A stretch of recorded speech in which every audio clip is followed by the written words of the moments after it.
দেখুন, একটা কথা বলে আজকের অনুষ্ঠানটা শুরু করতে চাইছি। সেটা হচ্ছে যে হাঁসঝাড়ু। আপনারা তো জানেন যে হাঁসঝাড়ু সুকুমার রায়ের বিখ্যাত কবিতা। এই যে ছবিটা আপনারা দেখতে পাচ্ছেন, এটা সুকুমার বাবুরই লেখা বা আঁকা। হাঁস ছিল সজারু, ব্যাকরণ মানি না, হয়ে গেল হাঁসঝাড়ু, কেমনে তা জানি না। মানে হাঁস ছিল, আবার সজারুও ছিল, দুয়ে মিশে হাঁসঝাড়ু হয়ে গেল। বিষয়টি আর কিছুই না, বিষয়টি হচ্ছে সিপিএম। এত নির্লজ্জভাবে বর্তমান সিপিএম এর নেতারা, বিগ সেকশন অফ লিডার্স, এবং তাদের তো ক্যাডার ফেডার বেরিয়েই চলে গেছে, তারাই বিজেপিকে সমৃদ্ধ করেছে। অর্থাৎ মুখটা হাঁসের মতন, পেছনটা সজারুর মতন। সজারু তো চিরকালই ছিল সিপিএম, অর্থাৎ হাঁসের মুখ নিয়ে, ওই হাঁসের দেখেছেন তো গেরুয়া মুখ, গেরুয়া ঠোঁট, এবং তার পেছনটা পুরো সজারু, মানে সিপিএম তাদেরকে সাপোর্ট করে যাচ্ছে। নানান রকম তথ্য আমি জোগাড় করেছি, কিন্তু তথ্য জোগাড় করার আগেও আমরা মনে করি যে আমাদের তরফ থেকে প্রথমেই আমরা শোক বার্তা প্রকাশ করি একজন সাচ্চা কমিউনিস্ট সমীর পুতুদুন্ডুকে নিয়ে। যেটা নিয়ে আমি দেখলাম যে আজকে প্রবীর বাবু ইয়েটা দেখছিলাম, ফেসবুকটা দেখছিলাম সকালবেলা, কালকেও দেখেছি। কুণাল ঘোষ থেকে শুরু করে মমতা বন্দ্যোপাধ্যায় প্রত্যেকেই শোকাহত। আদন্ত সিপিএম ছিলেন, এবং সিপিএম এর সঙ্গে একটা ব্যাপারে, মানে আজকে সাবজেক্টের মধ্যে যেহেতু উনি আছেন, সমীরদা ব্যক্তিগত আমার আত্মীয়তার মধ্যে পড়ে। সমীরদার দলটা ছেড়েছিলেন একটি কারণে, যে তার দক্ষিণ 24 পরগনা থেকে ক্রমাগত তার কাছে কমপ্লেন আসছিল, এবং সারা পশ্চিমবঙ্গ থেকে তো বটেই। সফিদাও যে কারণে ছাড়লেন, মানে সৈফুদ্দিন চৌধুরী, এবং তারা প্রত্যেকেই সুভাষ চক্রবর্তীর অনুগামী ছিলেন, যে দল কোনো একটা জায়গায় রাউডি এবং তোলাবাজদেরকে পাত্তা দিচ্ছে অতিরিক্ত, এবং তাদের বিদ্রোহটা ছিল একেবারে অনিল বিশ্বাস, বিমান বসু এদের বিরুদ্ধে। ফলে তারা দলটা ছেড়েছিলেন। শুধু দল ছাড়েননি, তারা পিডিএস বলে একটি দল তৈরি করেছিলেন, হয়তো বা বিরাট কিছু করতে পারেননি, কিন্তু সমীরদা বুদ্ধদেব ভট্টাচার্যের বিরুদ্ধে দাঁড়িয়েছিলেন। এবং সমীরদার আরেকটা ব্যাপার হচ্ছে, সমীরদা, সফিদা বা সমীরদার স্ত্রী, যিনি সম্পর্কে আমার শালিকা হন, মানে আমার স্ত্রীর মাস্তদু দিদি, অনুরাধা দেব, তিনি একসময় সিপিএম এর এমএলএ পর্যন্ত ছিলেন। তারা কিন্তু মমতা বন্দ্যোপাধ্যায়ের পাশে গিয়ে দাঁড়ায় সিঙ্গুর, নন্দীগ্রাম ইত্যাদি আন্দোলনে, এবং তার যে অনশন করেছিলেন সেই মঞ্চেও কিন্তু সমীরদা এবং অনুরাধা কন্টিনিউয়াসলি ছিলেন। ফলে সমীরদা আজকে নেই, একটা সাচ্চা বামপন্থী মানুষ, সৎ মানুষ, লড়াকু মানুষ চলে গেছেন। এটা আমাদের কাছে বিরাট লস, এবং আমি মনে করি যে সিপিএম দলটা তো এমনি ভোগের কাতায় গেছে, সমীরদার মতন মানুষ থাকলে কিন্তু কাজের কাজ হতো। তাই আজ পাঞ্চ নয়, তার প্রতি শ্রদ্ধা, এবং শ্রদ্ধার জায়গাটাই পাঞ্চ হবে কিন্তু আজকে সিপিএম এর বিরুদ্ধে।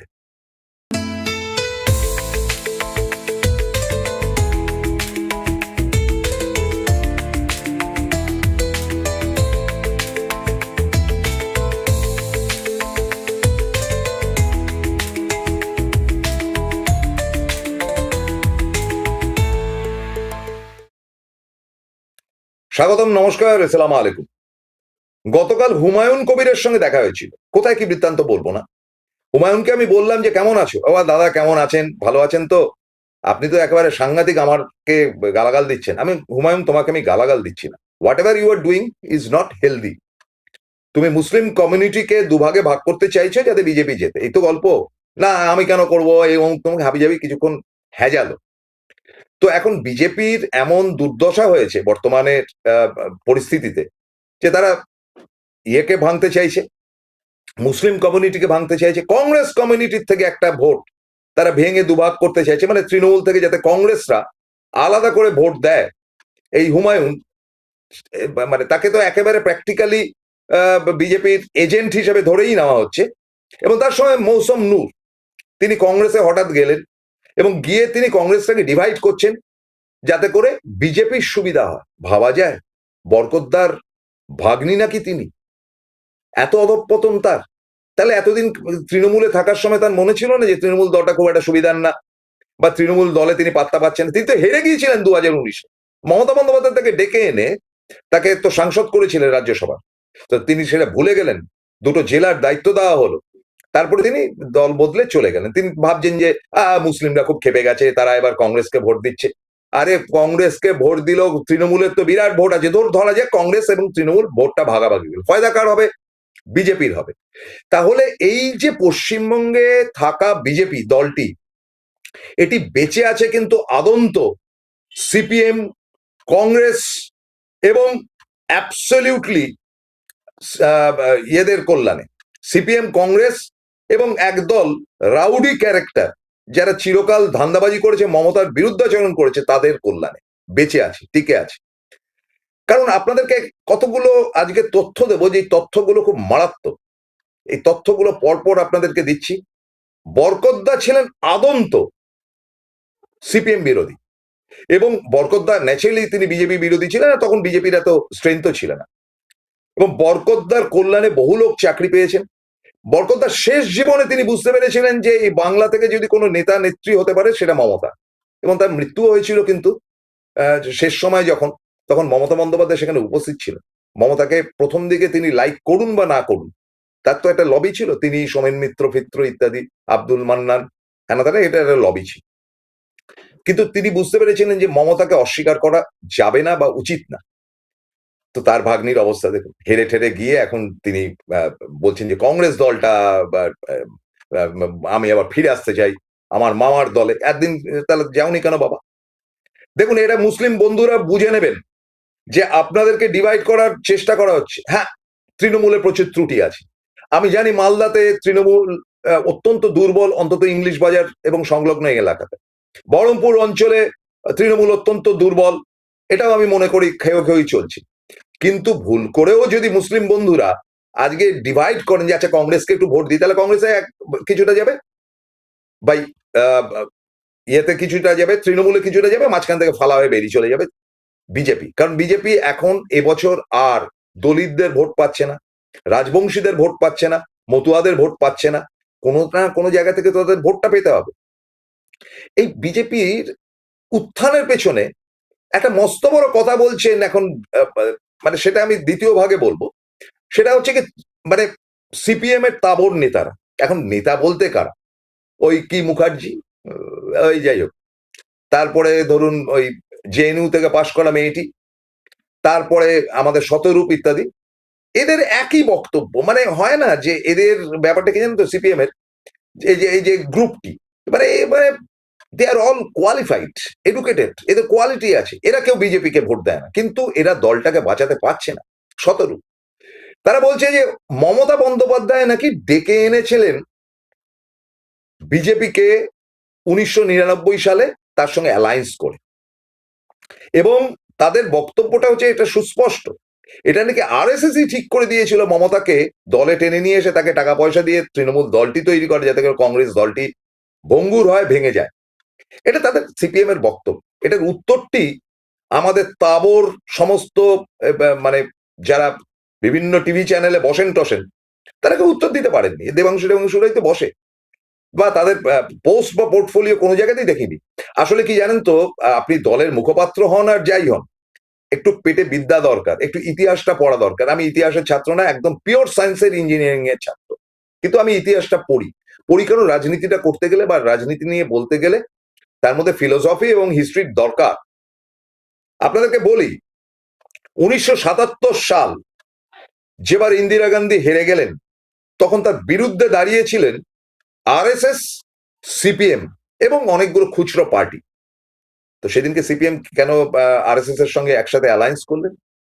কেন আরএসএস এর ক্যান্ডিডেট এই পশ্চিমবঙ্গে দাঁড়িয়েছিল 40টা আসন তারা পেয়েছিল জনতা পার্টি এবং সিপিএম মিলেমিশে? সিপিএম কেন সেদিনকে আরএসএস এর ক্যান্ডিডেটকে ভোট দিয়েছিলেন? কেন 1977-এ আরএসএস প্রধান বালা সাহেব দেওরস যখন ময়দানে মিটিং করলেন, সেটা অ্যাপ্রিসিয়েট করলেন কেন সিপিএম? এবং কেন বালা সাহেব দেওরস, আপনারা খুঁজে দেখতে পারেন, 1977-এ যখন বললেন যে আমরা যতই আরএসএস করি না কেন, তিনি আরএসএস এর প্রধান ছিলেন সেই সময়টা, আমরা সিপিএম এর সঙ্গে হাত মেলাতে রাজি আছি ইন্দিরাকে সরাবার জন্য, সে কথার প্রতিবাদ তারপরেও হয়নি কেন? এরপরে চলে আসুন আপনারা 1989, খুব সিনসিয়ারলি শুনুন ব্যাপারটা। 1989-এ রাজীবকে সরাবার জন্য একাট্টা হলো কারা?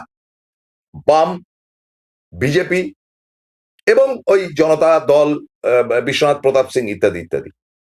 এই আমাদের ব্রিগেড ময়দানে পাশাপাশি বসে হাতে হাত মিলিয়ে হাতটা তুলেছিলেন কে? জ্যোতিবাবু আর অটল বিহারী বাজপেয়ী।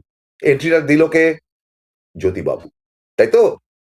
তো এটার পরে আরেকটা ইতিহাস আছে, যে ইতিহাসটা এখনো পর্যন্ত কেউ কোনো চ্যানেলে আলোচনা করেনি। আজকে আমি ফার্স্ট এনকেতে বলছি, খুব ভালো করে শুনুন এবং আপনারা দরকার হলে হিস্ট্রিটা দেখে নেবেন। মারাত্মক ঘটনা।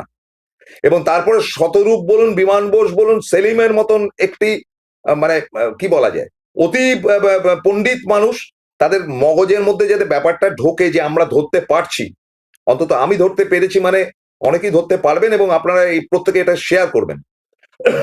কারণ এই হাসজারু কেসটা দেখুন, ছবিটা দেখুন, কি ভালোবাসা তার, আহা হা হা। তো কে এনেছিল তাদের? তখন মমতা কোথায়? 1985-এ জেতা মমতা, 1989-এ তাকে দুমড়ে মুচড়ে এক করে দেওয়া হয়েছিল যাদবপুর কেন্দ্রে মালিনীকে জেতাবার জন্য, ভোটই হয়নি। তো তখন তো এরা একসাথে ছিল, এই এই দুই ভদ্রলোক, তারাই তো মিলে মমতাকে হারিয়েছিল, বাজপেয়ী এবং জ্যোতিবাবুরা মিলিত শক্তি হিসাবে। কিন্তু সেখানে ঘটনা না, ঘটনাটার মূল নায়ক হচ্ছেন গিয়ে মানে এ রাজ্যে বিজেপির এন্ট্রি নেওয়ার, তার নাম হচ্ছে লাল কৃষ্ণ আদবানি। দেখুন, তার বা আরএসএস এর চলাফেরা বা তাদের পলিসি ম্যাটার আমার কাছে পছন্দের হতে পারে বা অপছন্দের হতে পারে, বা matter of fact is this, সেটাকে তো জানতে হবে। রাজনীতি করছেন যারা আজকে তৃণমূলে বলুন বা অন্যান্য দলে বলুন, তাদের কাছে ভাঁওতাবাজি দেওয়া হচ্ছে, যেটা গতকাল অভিষেক বন্দ্যোপাধ্যায় মঞ্চে দাঁড়িয়ে বলেছেন যে ভাঁওতাবাজি, সে ভাঁওতাবাজিটা শুনে নিন, শিখে নিন এবং লিখে নিন। এত বড় ঘটনা আপনারা আজ অব্দি কেউ কোনোদিন বলেননি কেন? শুনে নিন। 1990, এই 1990-তে লালকৃষ্ণ আদবানি তখন দলের সভাপতি ছিলেন সম্ভবত, এবং 1990-তে তিনি জিতে এসেছিলেন, ওকে। এবং 1990-তে তিনি হিন্দু রথ বার করলেন। কোথা থেকে না? দিল্লি থেকে। রথটা মানে হচ্ছে একটা গাড়ি, একটা ডবল ডেকার বাসের মতন। এবং তিনি সনসন করে ভারতবর্ষে ঘুরবেন বলে ডিসাইড করলেন এবং পশ্চিমবঙ্গে তিনি প্রবেশ করলেন পুরুলিয়া এবং তাবৎ অঞ্চলে। এবং আপনাদেরকে বলি যে তখন এমন অ্যাডভার্টাইজ হলো এই আদবানিজির এই ট্যুরের, যে সেই ট্যুর করবার জন্য তিনি পশ্চিমবঙ্গে প্রবেশ করলেন। এবং প্রবেশ করলেন কোথা দিয়ে? পুরুলিয়া দিয়ে তিনি প্রবেশ করলেন। প্রবেশ করে তিনি মেজাজে ঘুরলেন কিন্তু পশ্চিমবঙ্গের বিভিন্ন প্রান্তে।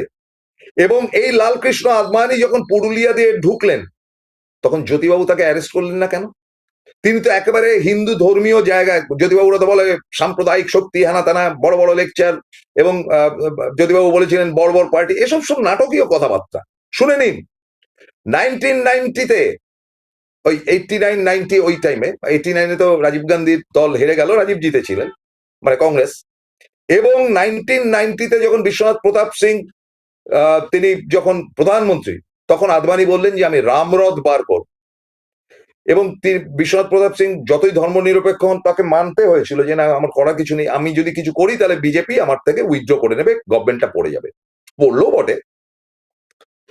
তো এই 1990-তে বিজেপি লালকৃষ্ণ আদবানির রথটি পশ্চিমবঙ্গের ভেতরে ঢুকলো, নীরব থাকলো পশ্চিমবঙ্গের পুলিশ প্রশাসন, যে একটি ধর্মীয় উস্কানি এবং সুশ্রুরি আদবানিজি সেদিনকে দিয়েছিলেন।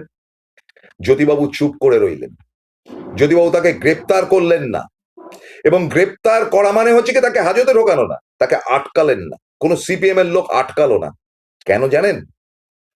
কারণ 1991-এ ইলেকশন আসছে এবং এই পশ্চিমবঙ্গে চতুর্থবার বিধানসভা এবং লোকসভার ইলেকশন একসাথে হয়েছে, এবং সেই তাদের কাছে আইবির রিপোর্ট ছিল যে সিপিএম হারছে বা বামেরা এবার বিদায় নিচ্ছে। যতই তখন কংগ্রেসের মধ্যে খেয়েই থাকুক, 1991-এ বিদায় নেওয়ার মতন অবস্থা হয়েছিল জ্যোতিবাবুদের। তারা অ্যাপ্রিসিয়েট করলেন, তারা লালকৃষ্ণ আদবানিকে অ্যালাউ করলেন, এবং লালকৃষ্ণ আদবানি যেভাবে পশ্চিমবঙ্গে তিনি হিন্দুত্ববাদ ছড়িয়ে দিলেন, সেটাকে তারা অ্যালাউ করলেন। কর কর হিন্দুত্ব, কর কর কর, ধর্মের উস্কানি দে। আদবানিজিকে কিন্তু অ্যারেস্ট করলো লালু প্রসাদ যাদব। মুখ্যমন্ত্রী ছিলেন তখন লালু প্রসাদ যাদব বিহারের। জ্যোতিবাবু যেটা পারলেন না, সেটা কিন্তু লালু প্রসাদ যাদব তাকে বিহারে অ্যারেস্ট করে তাকে একটি বিল্ডিং এর মধ্যে আটকে রেখে দিলেন। ওখান থেকে লালকৃষ্ণ আদবানি বাজপেয়ীকে জানালেন, তারা জনতা পার্টির থেকে উইথড্র করে নিল, জনতা দল থেকে তাদের সাপোর্ট উইথড্র করে নিল, গভর্নমেন্টটা পড়ে গেল। ফের তারপরে চন্দ্রশেখর এসে প্রধানমন্ত্রী হন, রাজীব গান্ধীর কংগ্রেস তাকে সাপোর্ট দেয়, সেটা তো অন্য গল্প। এই যে একটা হিন্দুত্ব ঢুকলো in the year 1990 with the help of CPM. শুনে নিন, এটা এরপরে যখন আপনারা অনুষ্ঠান করবেন বা নেতাদের বলছি, তার কাণ্ডারি ছিলেন জ্যোতিবাবু। তিনি অ্যালাউ করেছিলেন হিন্দুত্ববাদ 1990-তে। 91-এ তারা ক্ষমতায় আসে, 92-তে বাবরি মসজিদ ভেঙে যায়, তখন তারা তো খুব বড় বড় বড় লেকচার মেরেছিলেন। 1990-তে এই হিন্দুত্ববাদ ধীরে ধীরে ঢুকলো, এবং আপনারা বিশ্বাস করুন 1989-এর ভোটটা দেখবেন বিজেপি ভোট পেয়েছিল 0.5, 1% ভোট পায়নি, 0.5% ভোট পেয়েছিল বিজেপি এ রাজ্যে ইন দ্য ইয়ার 1989। আর 91-এ এই 90-র হিন্দুত্ববাদ ছড়িয়ে দেওয়ার পর বিজেপির ভোট গিয়ে দাঁড়ালো 11 পয়েন্ট সামথিং। তারা 11% ভোট বাড়িয়ে নিল পশ্চিমবঙ্গে। এন্ট্রি হলো কিন্তু বিজেপি এবং হিন্দুত্ববাদ এবং ধর্মীয় উস্কানি। এবং এই 11% ভোট এটা কোত্থেকে গেল? মেজরটাই গেল কংগ্রেসের থেকে গেল, সিপিএম এর ভোটটা পেল।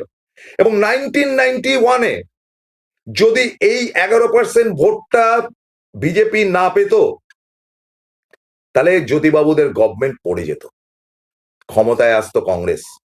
কারণ মাত্র 6% না 7%-এর ডিফারেন্সে বামেরা ফেরত আসে, এবং এই 11% ভোটটাকে পাইয়ে দিয়েছিল কিন্তু CPM.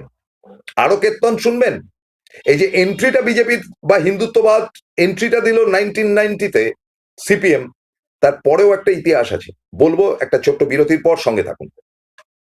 Welcome to the world of civil business.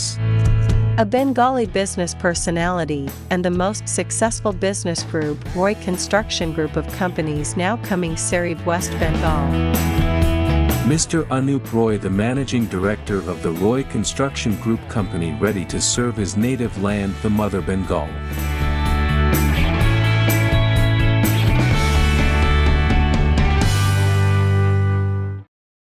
জয়গুরু রত্নভান্ডার জ্যোতিষীমা, এখানে গোল্ড মেডেলিস্ট জ্যোতিষী বসেন। হাই কোয়ালিটির আসল গ্রহরত্ন সবচেয়ে কম দামে এখানে পাওয়া যায়। স্থান বেলঘড়িয়া, রানীপার্ক, বটতলা, 2 নম্বর রেলগেটের নিকটে। 9681345722 এবং 9007778922। ফিরলাম বিরতির পর, খুব ভালো করে শুনবেন। প্রথম তো 1990 ঘটনাটা আপনাদের বললাম, যে এই বিজেপির এন্ট্রিটা হলো। এরপর 96-এ আবার তারা জিতলো, বিজেপি তখন 6%, 7%, 8% অব্দি ভোট টানছে। না, তারা যদি না টানতো তো কংগ্রেস বারবার আসার চান্স হয়েছিল। একবার 91-এ চান্স হয়েছিল, একবার 96-এ চান্স হয়েছিল। এরপর কংগ্রেস দলটা ভেঙে গেল। আপনারা বললেন যে মমতা কেন হাত মেলালো বিজেপির সঙ্গে? এছাড়া তো কোনো উপায় ছিল না, কারণ এই কংগ্রেসের থেকে কোনোদিন সিপিএম কে তাড়ানো যেত না। ফলে তিনি হাত মিলিয়েছিলেন, ঠিক। কিন্তু আপনারা বলুন তো, এই মমতা বন্দ্যোপাধ্যায় তো বিজেপির সঙ্গ ছেড়ে কংগ্রেসের সঙ্গে হাত মিলিয়ে 2001-এ বিধানসভা নির্বাচনে দাঁড়িয়েছিলেন। তখন সেবার ফের বিজেপি কি করে 10%-এর কাছাকাছি ভোট পেয়ে গেল? কারা পাইয়ে দিল? খুঁজে দেখুন, সুভাষ চক্রবর্তী হেরে যাচ্ছেন, তখন বিজেপির ক্যান্ডিডেট এখানে দাঁড়ালো ডক্টর সুবীর বল, সল্ট লেকে থাকে, মানসিক রোগের চিকিৎসক, এবং he was the top psychiatrist of India. ওই সময় ডক্টর সুবীর বল তিনি দাঁড়িয়েছেন। সুবীর বল কিন্তু কংগ্রেস করতেন, একবারে সোমেন মিত্রের ঘরের লোক ছিলেন। সুবীর বল দাঁড়ালেন বিজেপির হয়ে। কে দাঁড় করালেন? শোনা যায় দুর্মুখের মুখে তাকে নাকি সুভাষ চক্রবর্তী দাঁড় করিয়েছিলেন। সুবীর বল 15,000 ভোট টানলেন এই ইয়ে থেকে, বিধাননগর অঞ্চল থেকে। আর সুভাষবাবু জিতলেন 4,500 না 5,000 না 6,000 ভোটে, প্লাস মাইনাস 15,000 ভোট টানলেন সুবীর বল। এই 15,000 ভোটটাতে সুভাষ চক্রবর্তী জিতে গেলেন। তাহলে কারা সাহায্য করলো? একবার বিজেপি সাহায্য করলো সিপিএম কে 90-তে, আবার বিজেপি সাহায্য করলো 2001-এ এই সিপিএম কে। তাহলে এন্ট্রিটা কারা দিল? কি বলছেন শতরূপ? আপনি ভুলভাল কথা কেন বলছেন? এই কথাগুলো আপনাদেরকে, এই কথাগুলো বলবার জন্য আপনাদের টিভি মিডিয়া আর ওই সোশ্যাল নেটওয়ার্কের কিছু ক্যাবলা মার্কার লোক গিয়ে আপনাদের ইন্টারভিউ নেয়, আপনাদের যা পারেন তাই বলেন। আজকে বিজেপির 2011-এ মমতা বন্দ্যোপাধ্যায় যখন ক্ষমতায় আসেন তখন 3% ভোট ছিল, 3%, অনলি 3%। আজকে অ্যাজ অন ডেট, আজকে মানে বিগত 2024-এর নির্বাচনে তাদের ভোট গিয়ে দাঁড়িয়েছে 39%। সেদিনকে সিপিএম এর ভোট ছিল 36 পয়েন্ট সামথিং পার্সেন্ট 2011-তে, সেটা আজকে কমে দাঁড়িয়েছে 7%। কোথায় গেল ভোটগুলো? তাহলে আপনি আপনার দলের সমর্থক কমরেডদের, যারা করে কমে খেয়েছে, মাল কামিয়েছে এবং তোল্লাইবাজি করেছে, তোলাবাজি করেছে, বড় বড় কথা বলেন আপনি, শতরূপ থেকে শুরু করে প্রত্যেকে, আপনাদের এন্টায়ার সিপিএম চলে গেল বিজেপির কাছে। আজকে বিজেপির আছেটা কি এখানে? কে আছে? একটা মুখ আছে, শুভেন্দু, কে সে? কি বৃত্তান্ত? কতগুলো মোটা সোটা লোক দিল্লি থেকে এসে হাউমাউ করে কেন হিন্দিতে ভাষণ দিচ্ছেন, তারা জিতে যাবেন। আপনারা সাহায্য করেছেন মমতাকে সরার জন্য, আপনারা সাহায্য করেছেন। অথচ এই আপনাদেরই জানা দরকার যে কিভাবে লাথ মেরে পিটিয়ে ভেঙে চৌচির করে ত্রিপুরা দখল করেছে এই বিজেপি। লজ্জা উচিত আপনাদের। তাহলে ঘটনাটা দাঁড়াচ্ছে, আজকে বিজেপি মানে হচ্ছে হাঁসজারু, তার সামনেটা হাঁসের মতন, ছবিটা আরেকবার দেখে নিতে পারেন, তার মুখটা হচ্ছে হাঁসের মতন, পেছনটা হচ্ছে গিয়ে সজারু।